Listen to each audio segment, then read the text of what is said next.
Chers membres de la communauté d'études quotidiennes, bonjour. Nous prenons plaisir à chaque fois de vous remercier pour votre participation, votre partage des différentes leçons de l'école du sabbat. Et je réclame sur vous tous la bénédiction de Dieu en abondance. Nous sommes lundi 22 avril 2024. Nous continuons avec notre leçon qui a pour titre « Défendre la vérité ». Et le verset à mémoriser: « Et comme Moïse éleva le serpent dans le désert, il faut de même que le Fils de l'homme soit élevé, afin que quiconque croit en lui ait la vie éternelle. » Jean 3, versets 14 et 15. Lundi 22 avril, le titre de la leçon, c'est bien « La lumière dissipe les ténèbres ». En d'autres termes, la lumière fait disparaître les ténèbres. Parlant de la lumière, nous voyons la lumière, c'est bien la présence de Dieu, la spiritualité. Les ténèbres, c'est bien nous avons affaire avec Satan, le mal, les souffrances, les difficultés, les persécutions. Pour éclairer ou mieux expliquer la leçon de ce aujourd'hui, nous allons nous focaliser sur les avertissements que donne Dieu à travers la Bible aux chrétiens d'aujourd'hui concernant la question de la foi en Dieu, ou le moyen de faire briller notre lumière. Et deuxièmement, quelles promesses faites par Dieu à ceux qui sont restés fidèles à sa parole au milieu des ténèbres. Nous allons nous plonger dans le livre de Jude et le livre d'Apocalypse, Jude 3 et 4 et Apocalypse 2 et 10, afin de répondre à ces questions. Nous sommes en l'an 65, au moment des persécutions, où l'Église avait été dans l'embarras de professer sa foi. Disons mieux, où les membres d'Église, les fidèles, les chrétiens, avaient eu difficulté d'exercer leur foi en Dieu. Ce moment était un moment périlleux où les Vaudois du Piémont, comme j'ai cité à 2 reprises, ont dû endurer pas mal de difficultés, de persécutions, mais malgré tout, ils ont gardé foi en Dieu. L'avertissement est porté dans le livre de Jude 3 et 4, c'est de garder la foi des saints d'autrefois. La foi des saints d'autrefois, c'est quoi? C'est une foi qui était centrée sur Dieu seul et en sa parole seule.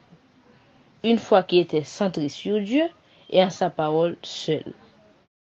Cet avertissement est fait aujourd'hui à nous aussi qui vivons de la fin des temps.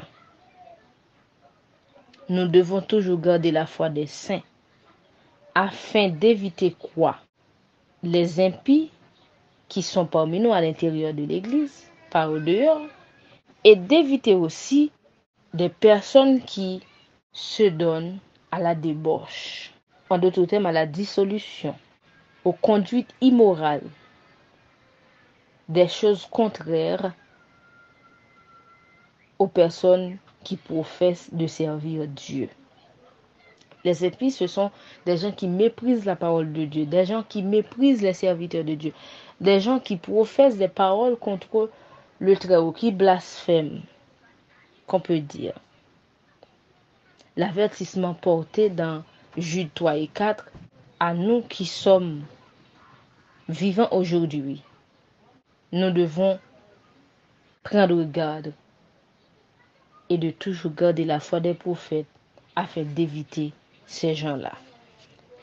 Et je dois réitérer que ces gens ne se trouvent pas au dehors, mais ces gens se trouvent exactement à l'intérieur de l'Église. Ils partagent la même foi que nous. Ils sont assis à côté de nous chaque jour, mais pourtant, ils ont un but bien déterminé. Ils sont des disciples de Satan. Quelle promesse faite à ceux qui gardent la foi des prophètes? Mais bien avant, il faut dire que le moment sera venu où nous devons confronter aux souffrances à la manière des Vaudois du Piémont, à la manière de Jean Hus, à la manière des apôtres. Beaucoup d'entre nous auront à aller en prison, beaucoup d'entre nous auront à subir des peines de mort. La promesse qui est faite pour nous se trouve dans Apocalypse 2, verset 10, qui nous invite à toujours garder la foi en Dieu, surtout la foi des prophètes. En dépit des difficultés de la vie, quand la grande persécution aura fait à son apparition pour une seconde fois, bien avant la venue de Jésus, quand nous aurons à endurer les épreuves de la vie, quand nous aurons à souffrir à cause de l'évangile, à cause du nom de Jésus, eh bien, nous devons garder la foi en Dieu.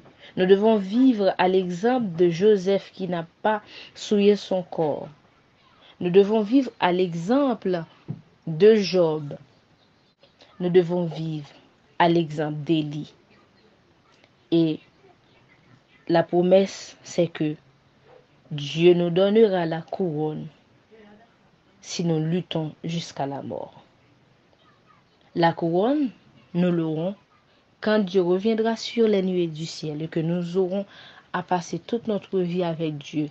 Une fois passé 1000 ans au ciel, et nous retournerons sur la terre restaurée. Le titre de la leçon qui est « La lumière dissipe les ténèbres », c'est que nous devons toujours garder la foi, nous qui sommes lumière, afin de faire disparaître les ténèbres à jamais, qui n'est autre que les souffrances que nous inflige Satan. Je vous invite à étudier afin de mieux rester soudés dans la foi et de garder la foi des prophètes, et Dieu nous récompensera en retour. Bonne étude à tout et chacun.